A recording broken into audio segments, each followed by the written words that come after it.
Hello everybody and welcome to Dirt RC. Today I'm going to show you my tire modification for my Wltoys 12428. This is the buggy version of it. It's been a very good machine. And the modification I had to do to the old tires was in the snow. I actually had to groove the tires, cut out half the treads. That way I could have more like a paddle tire. But other than that, this machine has held up to everything I've thrown at it. I've jumped it, I've beat it, bashed it. No problems. But I wanted to do these tire modifications. I want to get a little more ground clearance, turn this more into a crawler than a speed machine. So I put on these axial Ripsaws. This is a great looking tire. It gives me about 3/4 of an inch more clearance. The only problem I had when I got these tires was I had a rubbing issue on the steering links on both sides.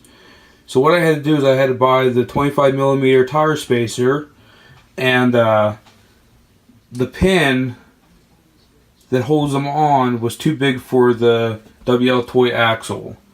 So what I have to do is I have to actually drill out the axle to accept the larger pin. So right now I have the smaller Wltoys pin in, so I get this tire wobble. You can see it even in the back. I get the same tire wobble. So once I drill out that pin, I'll be able to put the larger pin in. Also, these axles are a little bit smaller than a Stampede axle, which this here is made for a Stampede. So I have to make a bushing that will go inside also, and that'll take up a lot of that slop also. But I mean, these look great. It gave me a lot more width, about 1 inch on each side. I gained on width, so that made my stance a little bit wider. It's going to be a little bit harder to flip it. The other thing I might have to do, I've watched a few videos, people putting bigger tires on these machines, and the motors just don't hold up. Usually about 2-3 runs into it, they go up in smoke, and that's just game over for them. So I'm looking at a 35 turn crawler motor. So I'll drop that in. I'll probably change the speed controller. I'll change the servo. I'll probably go, I have an extra Traxxas XL5, so I'll probably go to that. I'll use a Traxxas battery. So instead of this 1500 you can see back here, I'll actually change this out. I'll probably have to cut out this pin here, notch these two sides, and I should be able to slide in a bigger Traxxas battery into there. So I'll get like I'll be able to use a 3000. So that'll give me a lot more run time. With this thing, the stock version, I got about 20 to 25 minutes, depending on how hard I was running it, of run time. But putting these big tires on, that 1500 probably only give me about 10 minutes, I'm guessing. Like I said, I haven't ran this yet. I just put it all together.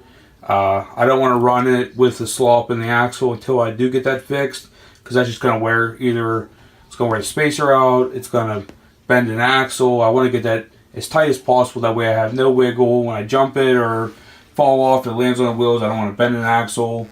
So I'm going to get that taken care of before I actually take this thing out and put it through its test. The other problem I think I might run into is these Wltoys use a rear end that most people will notice. It's a twin hammer style rear end, but it's a lot cheaper made than a twin hammer.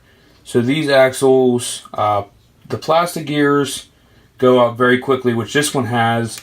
The metal gears, I have seen some of the guys fry 2 or 3 sets of the metal gears also. But the twin hammer rear end will mount into this with little or no modification. So it's probably going to get a twin hammer rear end eventually. If I don't break it, then that's good for me. If I do break it, then at least I know that I tried, you know. So we'll see what happens. But I think that's going to be a modification I'm going to have to make also. But like I said, those bolt right in there. The only thing is the twin hammer is about 3/4 of an inch overall wider than the Wltoys.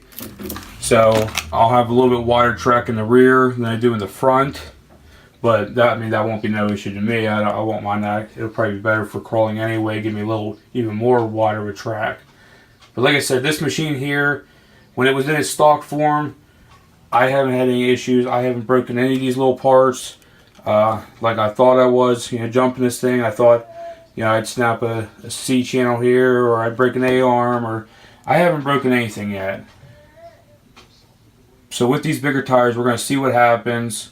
Like I said, when I get it all done, get it all buttoned up, I'm going to get a video of this thing. Doing some crawling, going up over some rocks and stuff like that. Maybe even put some jumps in and see if I can get this thing to launch and see what happens when it lands. It's either going to break something or it's not. So when I get this all finished, I'll get a good video of it. That way you guys can see how it handles, and hopefully everything works out. So as for that, I hope you guys enjoyed this video, and we'll see you on the next one.